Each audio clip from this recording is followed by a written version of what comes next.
for Biafra. Raffle draw. BFR, Raffle Jingle. My people, follow who no road. His Excellency Simon Ekpanjoku. Na him they carry us enter Biafra.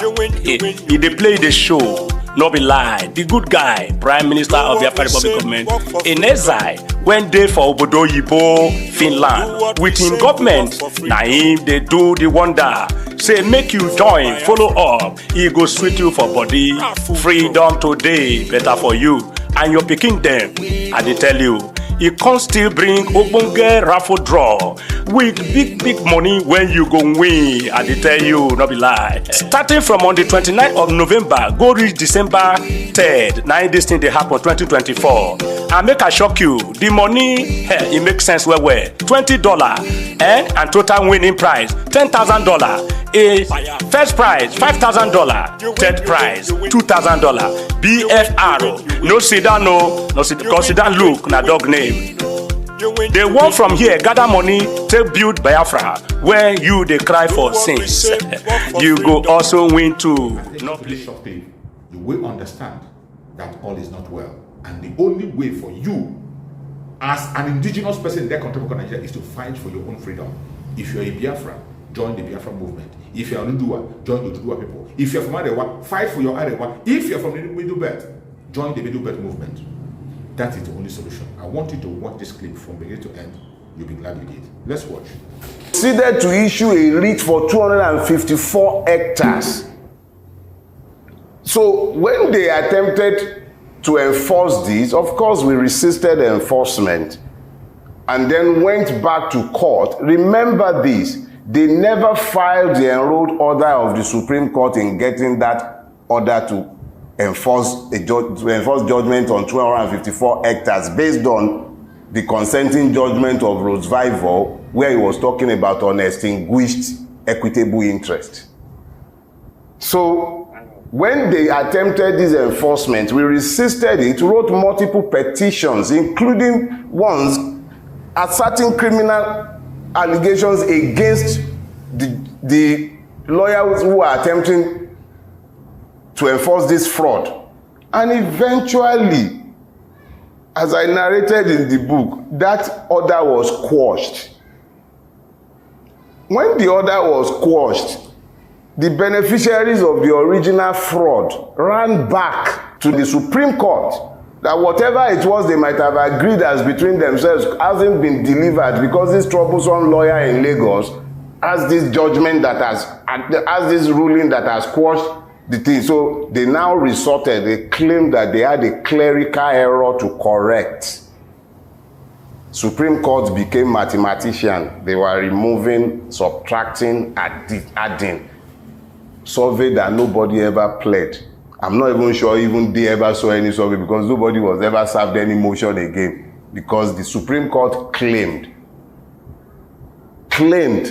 when lawyers rose in the Supreme Court to show the Supreme Court that you cannot do this. They say no, they are not doing anything. They are correcting clerical error. Clerical error. Up until today, they cannot enforce that judgment because they know, everybody knows that it's a fraud.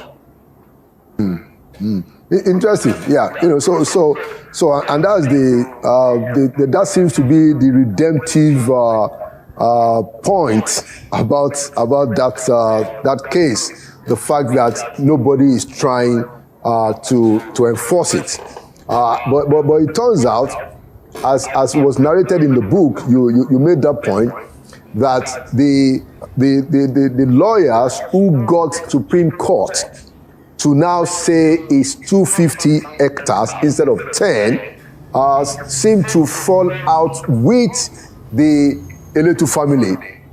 And then another lawyer started to take the matter up, and the senior lawyer went to ICPC to now challenge that other lawyer. Can you tell us that story, Mr. Bello? It's their story to tell. It's not mine. I generally try to avoid talking about persons. The only thing I'll say about that is this. I probably would never have known of the horrible libel that Chief Afe Babalola had against me in his letter to the then Chief Judge of Lagos State, Ayomide Phillips, I would never have known of what transpired if there hadn't ensued this quarrel between Chief Afe Babalola and Lawal Pedro. But it was Lawal Pedro grabbing Afe's clients that led Lawal Pedro that led Afe to go and write petition to ICPC. That was the first time I became aware that something funny was going on. Oh, Chief Afe Babalola, I believe, wrote the petition to ICPC complaining, and I think the LPDC as well, complaining, look, I know that they fell out. Eventually, the matter ended up in the Lagos State High Court. So the only relevance of their squabble, which I know transcended whether it was LPDC or ICPC and then ended up in the court, that's the extent of my interest in their squabble. Because if they were not quarreling, I would have been blissfully unaware of what had transpired. Okay, now, so let me just say, for purposes of objectivity and fairness, that of course we are open to the names of the lawyers that have been mentioned to also come up with their own side of the story. This is by no means a one-sided stuff. We want, if they want to, we are open to them also giving us their side of the story. The important thing that we're trying to do here is to ensure that there is fairness and objectivity to all. Now, having said that, Mr. Dede, I want us to now move to state of the nation. We actually have systemic collapse staring us in the face. If we are going to be able to solve these problems, it would have to be because we decided as a collective that we must change things around. So if I'm speaking only to the judiciary, it's a waste of time. I understand, and that's actually the basis of my next question. So when one takes a look at some of these, this kind of situation and several others that we have seen in society, it just reminds you of the imperative of the rule of law. Because you will, even in this in the facts that you detailed in your book. So I'm quite intrigued about what happened between those two lawyers. One seemed to be able to exact a lot of influence on a particular court in Abuja. Another seemed to be able to exert influence in particular courts in Lagos. And this is the imperative of the rule of law. Now, I'm sure that you and a lot of our viewers understand how the rule of law became a question of enlightened self-interest. And that's the point, that's where I'm going. That it is in the interest of all of us, especially the elite. Because you don't know when you're going to be out of favor. You don't know when you're going to be out of power. A time is going to come when the only defense and protection that you're going to have is actually that it is the law that is ruling, not your interest, not that you have friends or influence. So that brings me to the question of elite consensus. I don't know whether we have discussed this before, but I wanted to take it there, and you are free to take it whichever way you choose. Is it not time for the Nigerian elite, as part of how we can begin to reform our entire society, to be able to say that, look, these are the minimum levels and standards of operation, be it in politics, be it in the judiciary, be it in education, be it in business, that look, these are the minimum. And one of them is to enforce and ensure that we have the rule of law. Your take, Mr. Farotimi. Me, as you would have recalled from our past conversations, I'm big on linguistic exactitude. So when you use the phrase, the Nigerian elite, the question is, who is the Nigerian elite? Sybaritic, myopic, people consumed by consumption. They don't think beyond what they will eat next, what they will drink. That's the only thing that ever crosses their minds. It's just about existing. They don't think beyond their lifetime.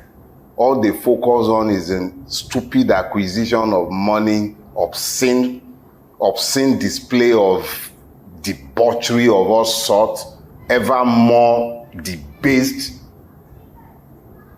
acquisition of the commonwealth? Are those the ones you call elite?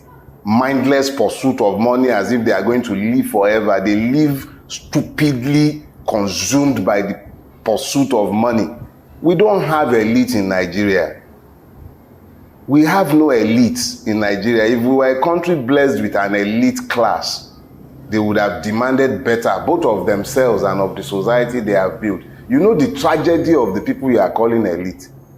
The pinnacle of their achievement in their own eyes is their capacity to buy homes abroad and send their children abroad and be able to take their children abroad. They build things that their children cannot even inherit. They are building a country that their children can't survive in. Are those the ones you are calling elite? Which elite? Nigeria is not blessed with an elite class. Wherever you look at it, whether it's in the academia, whether it's in politics, whether it's in the economy itself, which elite? The only thing they compete about is my private jet is bigger than yours. That's all now. Which elite? What is elite about our society? Exactly what have they done in the society that is suggestive of a people that may be considered elite? What elite? All of them are carrying second passports. Each and every one of the person you may call elite in Nigeria today has a second passport. If the British who governs us indirectly or the Americans who benefit from our putrefaction have not granted them either permanent stay or residence or their passport, their children are carrying it, or they will go and buy one of the Mediterranean countries' passports, or they will go to, say, all these funny countries, Grenadine, this one, that one, each and every, including your traditional rulers, they all carry all these funny passports up and down the place. Are those the ones you are calling elite? Elites living in slums. Those are the elites. We have no elites in Nigeria. Don't let's fool ourselves. We have no elites. So please, stop. You don't have an elite. I'm sorry to say. There is no elite in Nigeria. Please. But my point, I understand your sentiments, Mr. Farutimi. My point is that we must find, and I know that you believe that a lot of these things are hopeless, but we must, to the extent that we are alive, we must find a redemptive cause. There must be things that... wait, brother, just a minute. There must be things that we should be able to talk about where we can say that, okay, look, this thing is ruined. This is how to rebuild. And that's what I'm trying to get you to talk about. Yes. Okay. Go ahead, please. Remember, I came into the public space in Nigeria in February 2015. From that time up until date, I warned Nigerians each and every time they were getting to junctions and they were about to make errors. I warned our rulers, I warned the people themselves. Over the years, each and every critical moment, I did not find the peace of the grave. I kept my mouth open. I never kept quiet. And each time, I also offered solutions. I didn't merely lament about the problems. I went further. I wrote down the solutions. So I have never been quiet. I even participated in the last election. I got involved. So I have never been quiet, and I offered solutions. And this time again, I'm not shy. It's the same solution. That's why I keep saying that we are lying to ourselves when we look at sectors. Our problem is systemic. We need to be honest enough to tell ourselves that our situation is abnormal. And you cannot find salvation within the existing system. The existing system is incapable of delivering anything positive. And in the knowledge of that, I have said repeatedly over the years, we need a revolution in Nigeria.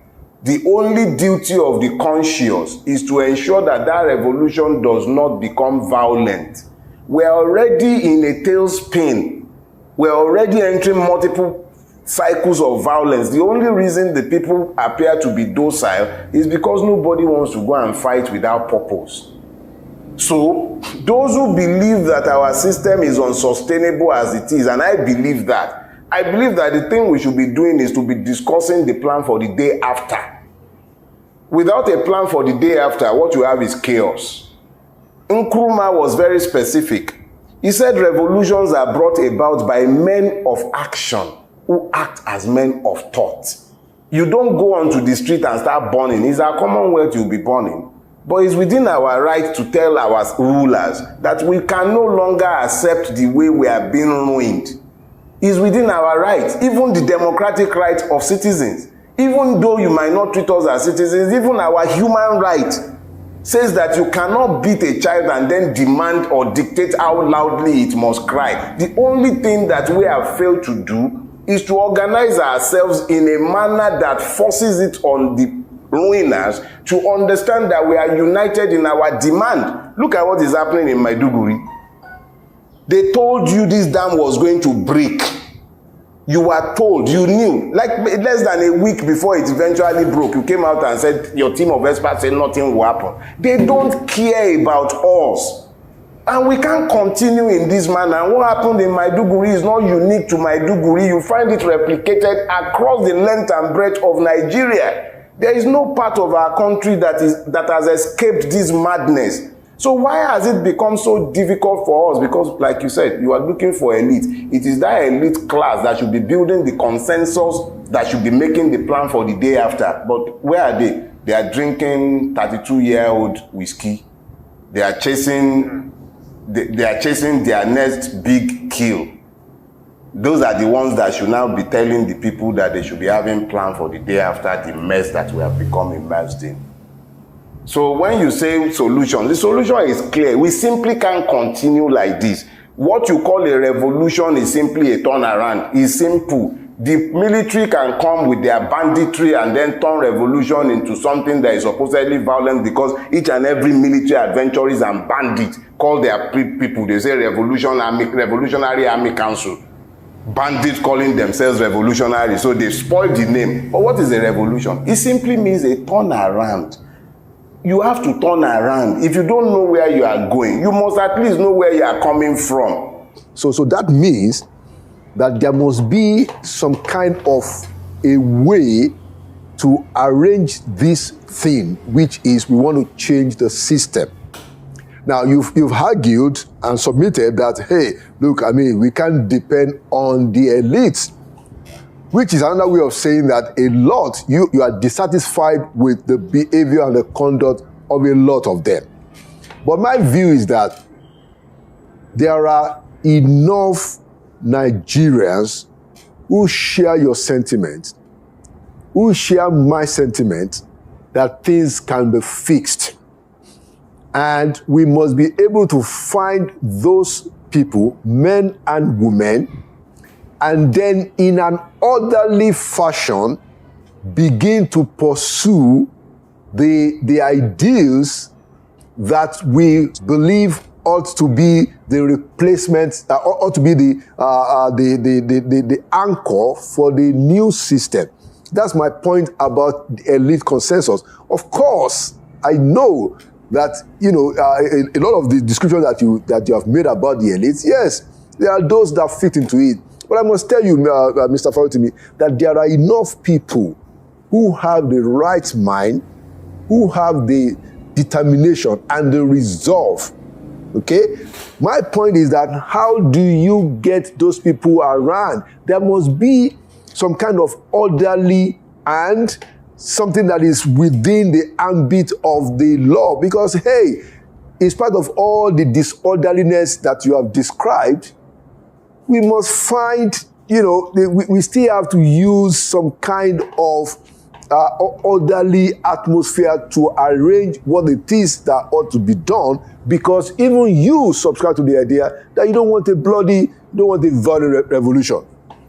There are different prophets sent to different pulpits. I don't pretend to be Yele Sowore. I don't pretend to be Peter Obi or Donald Duke or anyone else. I am simply Dele Farotimi. It might very well be that the totality of the purpose of my own life is to point out to the members of that elite class who still retain some basic capacity to think like human beings, to listen to the ranting of the like of me, who is not necessarily particularly sane. So they can then take that and understand maybe all I need to do is rant like I'm ranting, so that the more reasonable and methodical who might be, because you remember, I think it was Prophet Elijah, he was crying to God, I am the only one that is remaining of all your prophets. God said, shut up. I have 7,500 who have not tasted of Baal's meat. So it is very possible, and sorry? Yeah, I know as a fact that there are a lot of good Nigerians, some of them completely silent, unknown. I'm just the one who is blessed to have cameras in front of me to speak for some of them. They just don't have the voice, or they want to say it and they can't say it the way I'm saying it. But those who are hearing, and it is given to them to organize to begin to talk about the plan for the day after, they should get together and start talking. There are good men in this country. What kind of stupid country would I be in if I'm the only person who is capable of recognizing the truth? It will mean I'm crazy. It's already bad enough that I'm considered mad, but I know that there are multiple persons who also sees the things I'm saying and whose approach are completely different from mine. But it doesn't matter. Whatever approach they have, they are the ones who should now feel themselves propelled to take action. Absolutely. Thank you. Thank you so much. And I really, I appreciate that point. And, it answers, my question. Our hope and desire will be that we will be able to find all the different people, right-minded thinking people doing their own different little bits that can bring that desired Nigeria that we all carry in our mind. Thank you so much, Mr. Dele Farotimi, a retired lawyer, for coming to Inside Sources, and thank you for the role that you are playing in calling all of us to questions. And I have no doubt in my mind that it's important to have, just like you've said, different people in different areas trying to address the different aspects of this systemic problem that we have. I believe, and that's why we have Inside Sources, that we continue to talk about it. We believe that Nigeria will prevail, and in our lifetime, I carry the hope that the system will begin to change. Thank you so much. Amen. Thank you very much for having me. It's been a pleasure. Welcome to the Declaration of the Restoration of Independent State of Biafra, 2024. From November 29 to December 3, 2024, join Minister Simon Yoku Ekpa and a diverse assembly of leaders, thinkers, and visionaries as we convene to declare our nation with liberty and justice for all. We extend our invitation to countries of importance, all media houses and journalists across the globe, advocacy groups, well-wishers, and lovers of freedom. Your presence is not just valued, it's vital. This 5-day convention promises rich dialogue and transformative ideas. Together, we will explore themes of freedom, innovation, and global collaboration as our nation's flag is raised high in Declaration of Independence. Key positions of influence will guide our discussions. Ambassadors of peace, champions of equality, and pioneers of sustainable development will lead the way. Special sessions will be dedicated to enhancing diplomatic ties, fostering economic growth, and promoting human rights. Your contribution to these dialogues can make a significant impact. Join us in love, where freedom meets leadership and ideas spark change. Mark your calendars and be part of history.